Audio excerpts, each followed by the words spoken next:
Thank you very much. It's an honor to have a very, very special person. I've dealt with him for a long time, Benjamin Netanyahu, Prime Minister of Israel. And we had lunch together, we had meetings together, staff, and I think we've come up to some pretty good solutions and conclusions. And we'll be working a little bit after this, and then I assume you're going back home. Yes, sir. This is a quick stop, in and out. But we appreciate you being here, and we are a friend of Israel, as you know.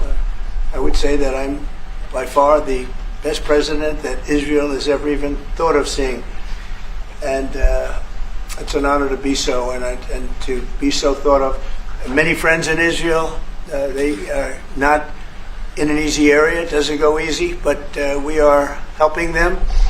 And likewise, they've been helping us very much. And so we'll see how it all works out. But we had great discussions today, I think, on the obvious subject of Iran, and also the less obvious subject with respect to Israel, and that's trade. And I think the Prime Minister is going to tell you a little bit about trade and what they're doing for the United States. So I want to thank you all for being here. Thank you very much. And thank you. Benjamin, thank you very much. Thank you, Mr. President. Thank you, Don. Thank you. Mr. President, I want to first thank you for inviting me again to the White House. You've been a remarkable friend of the State of Israel. You stand by us. You're standing with us. You are a great, great champion of our alliance. And you actually do the things that you say you do. And I think that people respect that enormously. I certainly do, and the people of Israel do. And I think the Jewish people do as well. We just saw your representative in the Department of Justice fighting anti-Semitism, standing up for Israel in international forums. I just want you to know from the heart, it's deeply, deeply appreciated. As you said, we had the opportunity to talk today about many subjects. First, if I can mention tariffs, it's a subject of some interest today. I can tell you that I said to the President a very simple thing. We will eliminate the trade deficit with the United States. We intend to do it very quickly. We think it's the right thing to do. And we're going to also eliminate trade barriers, a variety of trade barriers that have been put up unnecessarily. And I think Israel can serve as a model for many countries who ought to do the same. I recognize the position of the United States. It says, we're allowing other countries to put tariffs on us, but we don't put tariffs on them. And, I'm a free trade champion, and free trade has to be fair trade. And I think that's basically the position that you have put forward, Mr. President. We are going to eliminate the tariffs, and rapidly. I had the opportunity to speak to Secretary Lupnick yesterday. We talked about how we could effect this quickly, and I hope to bring a solution very quickly. We're not talking about intentions. We're not talking about, just words. We're talking about results. And those results are going to come in. So that's the first. Thank you very much. It's very nice. Thank you. Thank you. Mr. President, what about the hostages here? Well, What about the Let hostages? him I finish. didn't finish. Okay. Even begin. We spoke about not only the hostages, but about Gaza. The hostages obviously is a human story of just unbearable agony. I speak to the families. I spoke to them yesterday. Spoke to another one when I was in Hungary before I came here. I speak to them every day. They're in agony. The hostages are in agony, and we want to get them all out. Steve Witkoff, was President Trump's very able representative, helped us get a deal that got 25 out. We're working now on another deal that we hope will succeed. And we're committed to getting all the hostages out, but also eliminating the evil tyranny of Hamas in Gaza, and enabling the people of Gaza to freely make a choice to go wherever they want. I mean, they should have that choice. And the President put forward a vision, a bold vision, which we discussed as well, including the countries that might be amenable and are amenable to accepting Palestinians of their free choice if they choose to go there. And I think that's the second thing that we discussed. But the hostages came right on top. We also discussed the situation in Syria. we've had neighborly relations with Turkey that have deteriorated, and we don't want to see Syria being used by anyone, including Turkey, as a base for attack in Israel. Turkey is a country that has a great relationship with the United States. The president has a relationship with the leader of Turkey. We discussed how we can avoid this conflict in a variety of ways, and I think we can't have a better interlocutor than the President of the United States for this purpose. And of course, we also discussed Iran. Look, we're both united in the goal that Iran does not ever get nuclear weapons. If it can be done diplomatically in a full way, the way it was done in Libya, I think that would be a good thing. But whatever happens, we have to make sure that Iran does not have nuclear weapons. That's the end of my speech. Mr. President, many Israelis want to know what is your specific we're having plan to direct getting all talks the with. arms Wait a out? minute. Wait. We're having direct talks with Iran, and they've started. It'll go on Saturday. We have a very big meeting, and we'll see what can happen. And I think everybody agrees that doing a deal would be preferable to doing the obvious, and the obvious is not something that I want to be involved with, or frankly that Israel wants to be involved with if they can avoid it. So we're going to see if we can avoid it, but it's getting to be very dangerous territory, and hopefully those talks will be successful, and I think it would be in Iran's best interest if they are successful. We hope that's going to happen.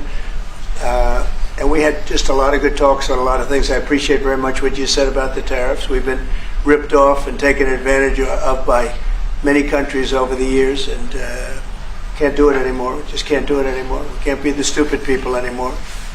And it's all because of the people that sat in the seat right here. Not your seat, but this seat. They allowed things to happen to our country that they shouldn't have allowed to happen on trade and other things, many other things. I mean, look at what's happened with our last president, where he allowed millions of people to come into our country with an open border. Who would want an open border? How stupid is that? But he allowed millions and millions of people, and of the millions, and I think it was 21 million people, but let's say 3 of them were serious criminals, serious murderers and drug dealers and gang members and people from jails. All the jails emptied out right into our country, right along the open border on Mexico, generally the Mexico. But they came in from Canada too, by the way, a lot. But generally speaking, on the southern border. And what a shame it is that we are now working very hard to get them out, get the criminals out, get the murderers out, the drug dealers, the mentally insane, get them out. They dropped the mentally insane in our country too. And this was all done by the Biden administration. It's a disgrace that we have to work so hard. And then we have judges that try and protect these people, but they didn't protect us when the people were being let in. But to get them out is never easy with these people. So I think we're doing a great job. The border is the best it's ever been. It's even as strong as it was. I had a great, solid border. I think it might even be tougher right now and stronger. So people are coming into our country, but they're coming in legally. We have a legal process, and we have that moving along properly, because we need people to come into our country. But we want people that can love our country and cherish our country. So that's where we are. And with that, any questions? And would you be open to a pause in tariffs to allow for negotiations? Well, we're not looking at that. We have many, many countries that are coming to negotiate deals with us, and they're going to be fair deals. And in certain cases, they're going to be paying substantial tariffs. There'll be fair deals. As you know, I spoke this morning with the Prime Minister of Japan, and we had a very good conversation. They're coming. And I said, one thing, you're going to have to open up your country, because we sold no cars, like 0 cars in Japan, and they sold millions of cars into our country. They don't really take our agriculture, a little bit of it just to keep us slightly happy, but they don't take what they're supposed to be taking. So we have a great relationship with Japan. We're going to keep it that way, but they're coming in to meet, and other countries are coming in. With China, as you know, against my statement, they put a 34% tariff on above what their ridiculous tariffs were already. And I said, if that tariff isn't removed by tomorrow at 12 o'clock, we're putting a 50% tariff on above the tariffs that we put on. So they've gone for years. They've become a rich country because of people, again, that were in the White House that allowed this to happen. Hundreds of billions of dollars a year they'd make on us on trade, and it shouldn't be that way. And I have a great relationship with President Xi. I hope it's going to stay that way. I have great respect for China, but they can't do this. We're going to have one shot at this, and no other president's going to do this, what I'm doing. And I'll tell you what, it's an honor to do it because we have been just destroyed what they've done to our system. You know, we have $36 trillion of debt for a reason. And the reason is that people allowed it to get that way. So we'll be talking to China. We'll be talking to a lot of different countries. And I think, you know, if we can make a really fair deal and a good deal for the United States, not a good deal for others. This is America first. It's now America first. And we didn't put America first. We put America last. The people that were in the Oval Office put America last, and we're not going to stand for it. Yeah.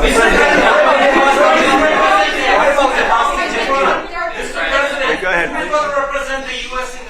Go ahead. Two questions. Do you expect any of these deals to be made before April 9th? And secondly, there have been some mixed messages from your administration. You're talking about negotiations, and yet others in your administration are saying that these tariffs are actually permanent. What is that? Well, it could be. They can both be true.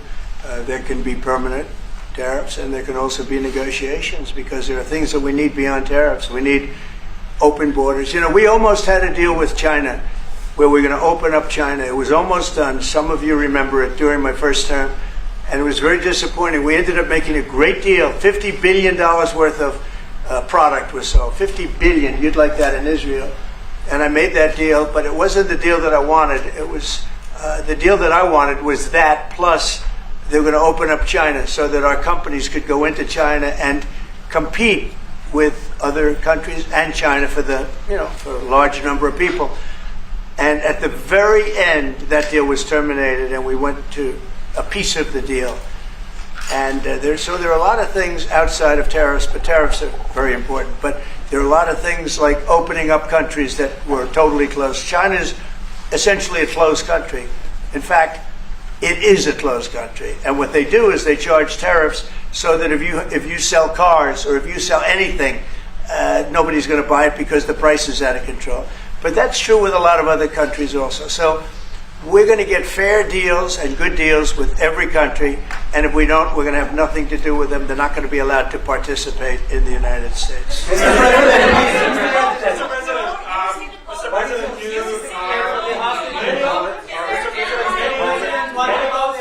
Hold it. Just relax. We have time. This gentleman is all day long. Mr. President, many of thank you. Go ahead. Maybe talk about it for a second, because a lot of people are asking. The Houthis, we've been very tough and very successful militarily. We've really damaged them badly. These were people shooting down ships and other things, by the way, flying objects like airplanes. And we've put a major hurt on the Houthis, which nobody's been able to do. We've really hit them hard, and it's every night after night. And we've gotten many of their leaders and their experts. They're experts on missiles. I mean, they actually make missiles. Nobody thought that, but they make missiles. They're highly sophisticated and they're very tough, but they've been very badly damaged. Nobody else was able to do that but us. Pete, you want to discuss that, please? Yes, sir. It's been a bad 3 weeks for the Houthis, and it's about to get worse. It's been a devastating campaign, whether it's underground facilities, weapons manufacturing, bunkers, troops in the open, air defense assets. We are not going to relent, and it's only to get more unrelenting until the Houthis declare they will stop shooting at our ships. And we've been very clear with the Iranians as well. They should not continue to provide support to the Houthis, and that message has been made very clear. So we have a lot more options and a lot more pressure to apply, and we know, because we see the reports, how devastating this campaign has been in them, and we will not relent. We have a great military. There's no military like our military. And despite Biden having given a lot, but nevertheless a pretty small piece, but it was a lot of our military away in Afghanistan, and one of the dumbest situations, I think, and maybe the most embarrassing situation we've ever been involved in, that short period of time in Afghanistan. What a disgrace that was, but left a lot of our military behind, left you see them in their annual parades where they're parading trucks that are armor plated and different things that they can't, but it's many billions of dollars we left behind. But despite that, we have a tremendous military. That was a very small portion because we rebuilt the military during my first term, and we have great things happening with our military. We also essentially approved a budget which is in the facility. You'll like to hear this, of $1 trillion, $1 trillion, and nobody's seen anything like it. We have to build our military, and we're very cost conscious, but the military is something that we have to build, and we have to be strong because you got a lot of bad forces out there now. So we're going to be approving a budget, and I'm proud to say, actually, the biggest one we've ever done for the military. We're cutting other things that were under DOGE, but under a lot of other. When you look at a woman getting $2 billion for environmental, and it had nothing to do with environmental, and they had $100 in the bank, and they give her $2 billion. Many of those cases, all that stuff is going to be cut out. But we are getting a very, very powerful military. We have things under order now, the likes of which we've never had before. We've never had the kind of aircraft, the kind of missiles, anything that we have ordered. And it's in many ways too bad that we have to do it, because hopefully we're not going to have to use it. But the military is very, very powerful, and it's going to remain that way. How do you,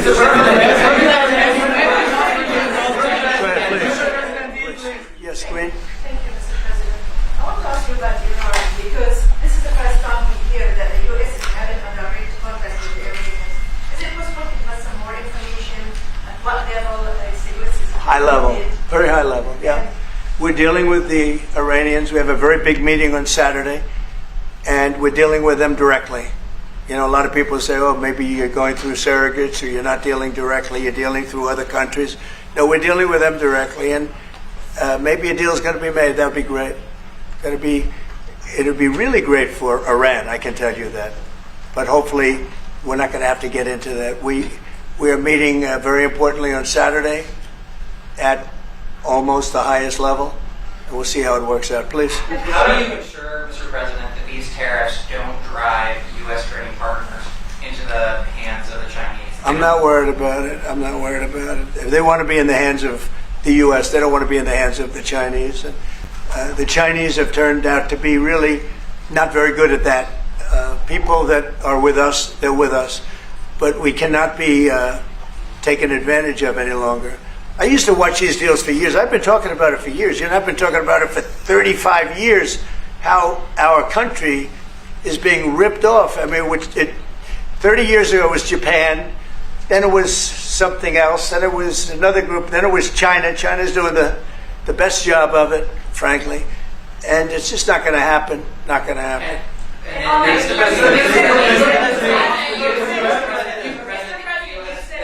EU has said that they have offered 0 for 0 tariffs on cars and industrial goods. Is that not enough? Well, the EU, no, it's not. The EU has been very tough over the years. I always say it was formed to really do damage to the United States in trade. That's the reason it was formed. It was formed with all of the countries from Europe, I guess most of them, not all of them, but most of them. And they formed together to create a little bit of a monopoly situation, to create a unified force against the United States for trade. So they have NATO, which is largely the same countries, and they took advantage of us dollar-wise and militarily until I got there. You know, I was able to get $600 billion from NATO, where they paid NATO because most of these nations weren't even paying. We were paying for NATO, so we're paying them to guard them militarily, and they're screwing us on trade. So that's not a good combination. So now it's really turned around. It's the opposite, and the European Union's been very bad to us. They don't take our cars. like Japan in that sense. They don't take our agricultural product. They don't take anything practically. And yet they send millions of cars in a year, Mercedes-Benz, Volkswagen, BMWs. They're sending millions and millions of cars into the U.S., but we don't have a car that's been sold to the European Union or other places, but let's go for the European Union. And it's not going to be that way. It's got to be fair, reciprocal. It's got to be fair. It's not fair. We have a deficit with the European Union of $350 billion. And it's going to disappear fast. And one of the reasons and one of the ways that that can disappear easily and quickly is they're going to have to buy our energy from us because they need it. They're going to have to buy it from us. They can buy it. We can knock off $350 billion in 1 week. They have to buy and commit to buy a like amount of energy. And we have that. You know, we have more energy than any country in the world. I don't know if you know that. He knows everything, but the one thing he may not know, we have more energy than any country in the world. We have more of every kind of energy, every form of energy, from oil and gas to coal. And people talk about, I call it beautiful, clean coal. As you know, Germany is opening up a coal plant a week.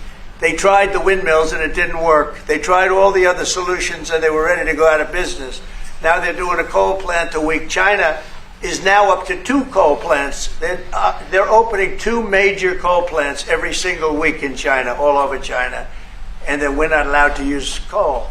Well, we have clean, beautiful coal more than anybody else. We have oil and gas more than anybody else. We have the most energy of any country in the world, including Saudi Arabia, including everybody, by a lot. And I took it to number 1. We were number 3. And I took it to number 1 during my administration. And the reason that we were hurt so badly and the reason that we went into such incredible inflation during Biden is energy. It was also their bad spending, but energy, because they played around with this incredible thing that we had built, this administration had built, and the energy costs went through the roof. And when that went up, everything else followed. Now, if you look at what's happening, you're going to see this today. I said we're going to try and get groceries down, right? An old-fashioned term, but a beautiful term. Eggs. So when I got in, the press went absolutely crazy the first week. They said, eggs have quadrupled in price. I said, I just got here. Tell me about it. And Brooke Rollins and our team did a great job, and eggs are down now 79%, and they're all over the place. And this was a problem that somebody else would have taken a long time to cure. We have energy is down. We have interest rates are down. We have groceries, meaning food is down. We have everything is down at levels that nobody ever thought possible. Energy looks like it's going to be in the $2.50 a gallon range and maybe below that for a car. So for gasoline. So we're really doing amazing. I mean, we're cutting prices because prices got so high, people couldn't live. I mean, the prices for groceries, the prices for standard groceries, standard things were going through the roof. They couldn't live. And now those prices are coming down. So call them groceries, but that's down, energy's down, and interest rates are down. Everything's down. And the interest rates, the beauty there is when we refinance debt, you know, debt's become such a big factor in this country. We're going to start paying debt off with tariffs and other things. But it's such a big factor because the interest rate's so high. Well, now that's coming way down. So our budget's going to look a lot better because interest costs are way down. And I guess I've done that. Okay. Many Israelis are watching you now on live show. Good. What is your specific I hope they like way me. of getting the hostages out from the horrific captivity? Yeah, we are trying very hard to get the hostages out. We're looking at another ceasefire. We'll see what happens. But we want to get the hostages out. The Israeli people want the hostages out more than anything. They want the hostages out. This man is working very hard with us to do that. I mean, I don't know. I hope he's being appreciated because he's been a great leader. He's working very, very hard on the hostages and many other things. And there are plenty of things you have to work on. It's a tough place in the world. I have a good partner. Yeah, you do have a good partner, and so do we. We're working very hard on the hostages. If you're going to negotiate a new deal with Iran, Can you elaborate how it's going to be more effective than the JCPOA? Well, I can't really say that, but I think it'll be different and maybe a lot stronger. But they were so happy when we made that first deal because we did get a lot out. You know, I had people right in this office, this beautiful Oval Office. They came in, 10 people, hostages, you know that. And I said to them, so how was it? And the stories they told me, I mean, as an example, I said to them, was there any sign of love? You were there, 10 people. It's only 10, but it's pretty representative. Did the Hamas show any signs of, like, help or liking you? Did they wink at you? Did they give you a piece of bread extra? Did they give you a meal on the side, like, you know, you think of doing? Like what happened in Germany, what happened elsewhere. People would try and help people that were in unbelievable distress. They said no. I said, all of them. I said, did they ever wink at you like, you'll be okay? You're going to be okay? No, they didn't do that. They'd slap us. The hatred is unbelievable. And the lives, you know, they lived in a pipe, not really a tunnel, it was a pipe. And they always thought they were suffocating. They were going to suffocate. And then they'd open up the pipe, and it was like 3.5 feet high. This isn't, you know, we hear tunnels bad, but pipes are worse. And the stories I heard were incredible. But I just said, was there any sign of potential love or affection? And there were none whatsoever. It was amazing to me. There was nothing like, here, take this, it's a little extra meal or something. They lived like hell. I don't know. They seemed to be, they were amazing to me because they seemed to be pretty normal. They weren't scarred. But I guarantee underneath they have to be scarred. And one was there for 356 days. Another was there for about 180 days, you know, a long time. These are people that have been really, really horribly treated. I've never seen anything like it, actually. I was very surprised to hear the answer. Thank you, Mr. President. Are there 2 or 3 countries that are on your list that you feel are farther along in getting their tariffs lowered? I think there are many that want to get rid of tariffs right now. European Union, I mean, as badly as they've treated us, they've brought their car tariffs essentially off. I guess they brought it down to 2.5, and I hear maybe to nothing.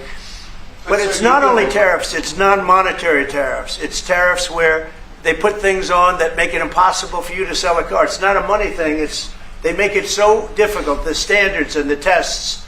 They drop a bowling ball on the top of your car from 20 feet up in the air, and if there's a little dent, they say, no, I'm sorry, your car doesn't qualify. When the same car from Germany or anything would dent likewise, unless you can have an army tank, it's going to dent. So they come up with rules and regulations that are just designed for one reason, that you can't sell your product in those countries, and we're not going to let that happen. Those are called non-monetary barriers. They make barriers that are so tough that it's impossible to qualify. So tariffs are a big part of it, but there's another big part of it, and that's barriers. They also do something else. They manipulate their currency, and they drive it down. They want to have low currencies. You know, it sounds better to have a high currency, a strong dollar or whatever, but they bring their currency down, and when it competes with our currency, it's very hard to sell a tractor. It's very hard to sell product, because their currency is low and ours is much higher relatively. And so it makes it very hard. I speak to a lot of companies that do business, tractor companies, and they say it's so hard to sell because what they've done is they've lowered the yen, or they've lowered the yuan, or they've lowered their currency, so that it's very hard to compete. We don't want that either. So we have a lot of things that we're talking about, but we're going to fix it properly, and it's going to be fair to everybody. And in the end, I think we're going to have a world that does a lot better, you know. But they have to respect the United States. And nobody but me would do this. Nobody but me would do this. You know, it would be nice to serve, a nice, easy term. But we have an opportunity to change the fabric of our country. We have an opportunity to reset the table on trade. We lose billions of dollars. We lose close to $2 trillion a year on trade. We lose $1 trillion a year to China. $1 trillion. We lose hundreds of billions of dollars a year on trade to China. We lose hundreds of billions of dollars overall, probably close to $2 trillion.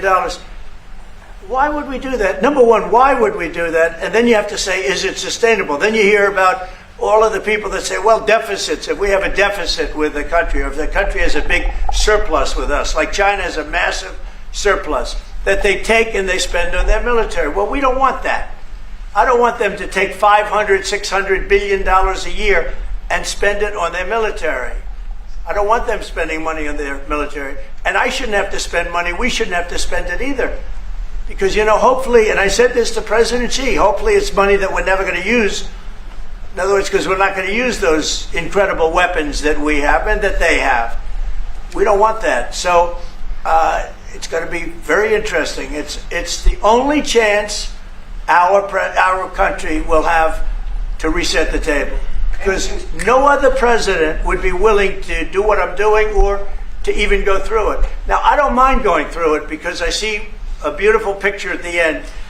But we are making tremendous progress with a lot of countries, and the countries that really took advantage of us are now saying, please negotiate. You know why? Because they're getting beaten badly because of what's happening. They're getting beaten badly. They're being devalued as countries. But it's the only chance we're going to have to reset the table on trade. And when we do, we're going to come out unbelievably well. We're going to have a strong country economically again. And we're going to have those factories that are empty all over the United States. We've lost 90,000 plants and factories. Think of this. 90,000, you wouldn't think it's possible. 90,000 plants and factories since NAFTA, which was, by the way, the worst trade deal ever developed, ever had by any country anywhere, NAFTA. And I terminated NAFTA. Everybody said it would be impossible. And I terminated it through Congress. We terminated it. You had to get it through Congress. It was a trap. It was a horrible thing. And we got it done. The problem is they cheat. They cheat like crazy. Canada cheats. Mexico cheats. Just one of those things. But we are resetting a table, and we're going to have great trade, and we're going to have a very strong country. Our country is going to be at a level that has maybe never been, or maybe, our country was the strongest, believe it or not, from 1870 to 1913. You know why? It was all tariff-based. We had no income tax. Then in 1913, some genius came up with the idea of let's charge the people of our country, not foreign countries that are ripping off our country. And the country was never that kind of wealth. We had so much wealth, we didn't know what to do with our money. We had meetings, we had committees, and these committees worked tirelessly to study one subject. We have so much money. What are we going to do with it? Who are we going to give it to? And I hope we're going to be in that position again. Mr. President, do you plan to reduce the tariffs that your government put on Israeli goods, 70%? On where? On Israeli goods, the 70%. Do you plan Well, to we're reduce talking about a whole new trade. Maybe not. Maybe not. Don't forget, we help Israel a lot. We give Israel $4 billion a year. That's a lot. Congratulations, by the way. That's pretty good. But we give Israel billions of dollars a year. Billions. It's one of the highest of, and we give a lot of countries money. You wouldn't believe if I said we give Afghanistan a lot of money. Do you? Because that was a Biden deal, another Biden deal. Not only did he embarrass us with that, but they give them billions of dollars, Afghanistan, right? So, but no, we take good care of our friends, and we don't take care of our enemies. We're not taking care of our enemies anymore, but we do take care of our friends. For the Times of Israel, the IDF is fighting again in the Gaza Strip. I myself might be called up in a month. Do you think that's the way to pressure Hamas to get to a deal? And do you think blocking humanitarian aid is also an effective pressure? Well, you know how I feel about the Gaza Strip. I think it's an incredible piece of important real estate, and I think it's something that we would be involved in, but having a peace force like the United States there, controlling and owning the Gaza Strip would be a good thing. Because right now, all it is for years and years, all I hear about is killing and Hamas and problems. And if you take the people, the Palestinians, and move them around to different countries, and you have plenty of countries that will do that, and you really have a freedom zone. You call it the freedom zone, a free zone, a zone where people aren't going to be killed every day. That's a hell of a place. It's you know what I call it, a great location that nobody wants to live in, because they really don't. And when they have good living, real living, where Hamas and all of the problems they have, the level of death on the Gaza Strip is just incredible. And I've said it. I don't understand why Israel ever gave it up. Israel owned it. It wasn't this man, so I can say it. He wouldn't have given it up. I know him very well. There's no way. They took oceanfront property and they gave it to people for peace. How did that work out? Not good. Is the immigration, sorry, Mr. President, is the immigration Which immigration? from Gaza? From Gaza. Yeah, free of- All it is a concept that I had that I think is good, and now people are copying it. You know, maybe you want to tell. People are talking about the Trump plan. Gee, why don't we do that? Would you like to answer that question? I think what the president talked about is, first of all, to give people a choice. You know, Gazans were closed in, and any other place, including in arenas of battle. I mean, whether it's Ukraine or Syria or any other place, people could leave. Gaza was the only place where they locked them in. We didn't lock them in. They're locked in. And what is wrong with giving people a choice? Now, we've been talking, including over lunch, about some countries, I won't go into them right now, that are saying, you know, if Gazans want to leave, we want to take them in. And I think this is the right thing to do. If you give, you know, it's going to take years to rebuild Gaza. In the meantime, people can have an option. The president has a vision. Countries are responding to that vision. We're working on it. I hope we'll have good news for you. I will say, people really do love that vision. It's a long-term vision, but so importantly is to have that be a safe field, because you're right smack in the middle of the Middle East. You're right along Israel. It should have never, ever been given away. It shouldn't have been given away by Israel. I don't know why they did it. I mean, I do know why, because they were promised peace, but that didn't work out too well, because it's one of the most dangerous pieces of land anywhere in the world. Gaza is one of the most dangerous places in the world. So they gave it away for a good intention, and it didn't work out that way. And a lot of people like my concept, but, you know, there are other concepts that I like too, and there are some concepts I don't like. You know what I don't like? The way it is now, because right now it's a dangerous death trap, Gaza. Yeah. Thank you, sir. Can you talk a little bit about your potential meeting with Vladimir Putin? Do you still plan to meet with him? Could that happen in Saudi Arabia? And maybe you could elaborate as well a little bit on not providing tariffs on Russia, sir. So the reason we're not talking about tariffs with Russia is because we're not doing business essentially with Russia, because they're in a war, and I'm not happy about what's going on with the bombing, because they're bombing like crazy right now. They're bombing. I don't know what's happening there. That's not a good situation. So we're meeting with Russia. We're meeting with Ukraine, and we're getting sort of close, but I'm not happy with all the bombing that's going on in the last week or so. Horrible. It's a horrible thing. It's a horrible thing. Can countries negotiate to get below 10%? In terms of tariffs? Yes. Look, we've been ripped off and taken advantage of for 40, 50, 60 years. And the reason we got ripped off and the way they did it was tariffs. They would charge tariffs, massive numbers of dollars. And when you look at China, when I took over, it was at $507 billion they were making. I call it making. A lot of people say, oh, it doesn't mean anything, having a surplus. It means a lot, in my opinion. It's almost like a profit or loss statement. And when I took over, it was $507 billion that China, this is originally, first term, and we were very, very tough on them, because they were taking that money and they were building a military with it. Then when Biden came in, he let them get away with murder. He had no idea. I'll tell you what, that man had no idea what was happening, whether it was the border or China or anything else. He had no idea what was going on. And they went wild. China went wild. And the money they make is ridiculous, okay? It's just not going to happen. And hopefully we'll get along with China. If we do, that's great, and if we don't, that's okay too. But we can't let that continue, because that's an abuse. They abused the poor people that sat in the seat. That poor Biden, he was abused by them. They took advantage of him, and I'm surprised. You know, they have smart people. They were radical left lunatics, but they're smart. I'm surprised they'd allow that to take, to happen.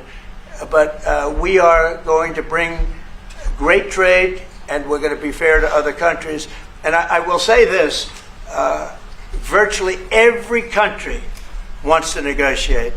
If I didn't do what I did over the last couple of weeks, you wouldn't have anybody wants to negotiate. We would have gone to these countries, you want to talk? And they were, well, we don't want to talk. Now they're coming to us. They're offering things like even Bibi, and this is unrelated because it's a different kind of a relationship, but he started off our conversation today that he's cutting all of the tariffs, he's cutting everything, he's going to get down to a free base, he's going to do things that, in all fairness, other countries, if they said that, would have never even thought about doing it. Now they're offering things to us that we would have never even thought of asking them for, because they're experiencing a lot of hurt. And the hurt is that they've taken advantage of us, and we finally fought back. Tariffs will make this country very rich. We're rich anyway, but we're rich in a certain way. We have $36 trillion in debt. I want to get rid of it, and we can do it quickly with proper deals. So when countries don't allow us to sell our product, but we allow them to sell their product, when they charge us massive amounts of money for the privilege of going into their country, those days are over. Okay. Yeah, go ahead. Sir? Me? Yeah. He sounds so Thank surprised. you, Mr. President. On Iran, two questions, please. First, you can give us more details about where the meeting on Saturday is going to I can't tell you that. I can just tell you there's a major meeting going on between us and Iran, and that'll take place on Saturday, and it's at top level. And second question about this. A lot of people think that those talks are not going to lead anywhere because the Iranians will never give up their nuclear program. I think that's a possibility, too. If diplomacy fails, is the United States, under your leadership, ready to take military action to destroy the Iranian nuclear program and remove this threat? I think if the talks aren't successful with Iran, I think Iran is going to be in great danger. And I hate to say it, great danger, because they can't have a nuclear weapon. So is that a yes? You know, it's not a complicated formula. Iran cannot have a nuclear weapon. That's all there is. So Can't have it. Right now we have countries that have nuclear power that shouldn't have it, but I'm sure we'll be able to negotiate out of that too as part of this later on down the line. But Iran cannot have a nuclear weapon. And if the talks aren't successful, I actually think it'll be a very bad day for Iran if that's the case. Yeah. Mr. President, on manufacturing. Yeah, please. Mr. President, was October 7th the death blow of the two-state solution, and would you consider classifying the Palestinian Authority as a terrorist organization for its continued pay-for-slay terror financing payments? So October 7th was a horrible day that some people, they deny it. Now, I can't believe they deny it from the standpoint of it. They do it because they think it's good politically. But I've seen the tapes. I've seen things that you don't want to see. October 7th was a horrible day, and it will go down as one of the really bad days in the history of the world.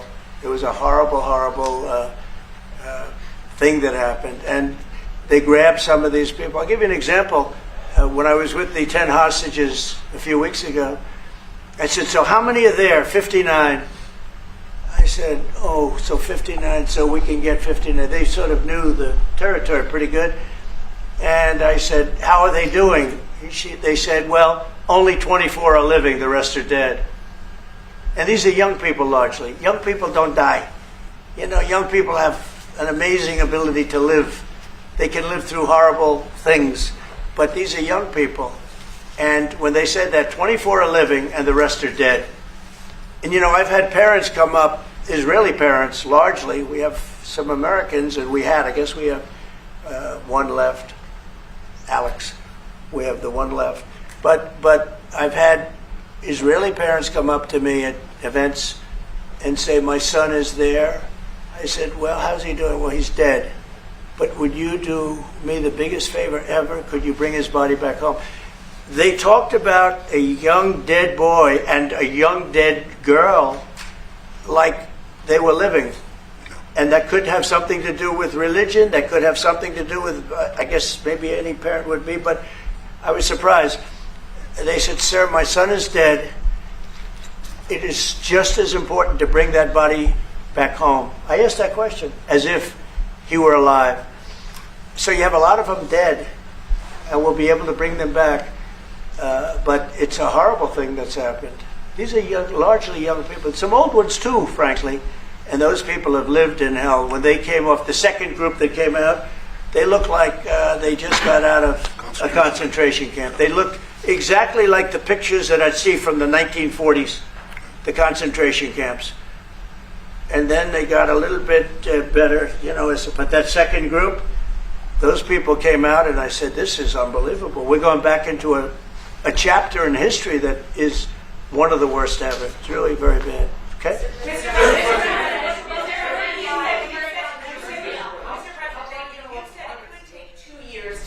American manufacturing fully up to speed in response to these tariffs. What happens in the meantime? Well, Should Americans be prepared potentially for years of disruption? We have now $7 trillion. Think of this, $7 trillion of commitments from companies wanting to go in, from Apple to many, many companies. But that takes time. Many from Taiwan. What? It takes time to Of course it takes. Well, are you asking me a question, or are you telling me? Yeah, it takes time. You know, you got to build a thing called a factory. You have to build your energy. You have to do a lot of things. I'm giving them energy. You know, we're going to let them build their own power plants. They'll be their own. Essentially, they're going to be in charge of the power plant because our power is not reliable enough. You have a grid that's old and susceptible to a lot of things, including bombing and weather and a lot of other things. And we're going to give them record timing in terms of approvals of electric plants. Most of them want to build electric plants. We need massive amounts of electricity if we're going to compete with China and others. And interestingly, we're way ahead right now in the AI race with China. But the way we lose that race is if we can't give them electric. But we have more plants being built. We have everything. We're doing so great. And we want to keep it that way. And tariffs will be an important part of it. But one of the other things, Lee Zeldin's doing a fantastic job, head of environmental protection. And he's doing very rapid approvals for people to get, for big companies that are going to build a plant that's going to cost billions of dollars. And we're going to get them their approvals. They have to be environmentally perfect, everything good, but they're going to be in record time, a matter of months versus a matter of many, many years. Okay? Go ahead. Yeah, Lisa Rozowski from Haaretz. Turkey claims it will stabilize the situation in Syria. Turkey? Yeah. Israel doesn't want Turkey to influence Syria.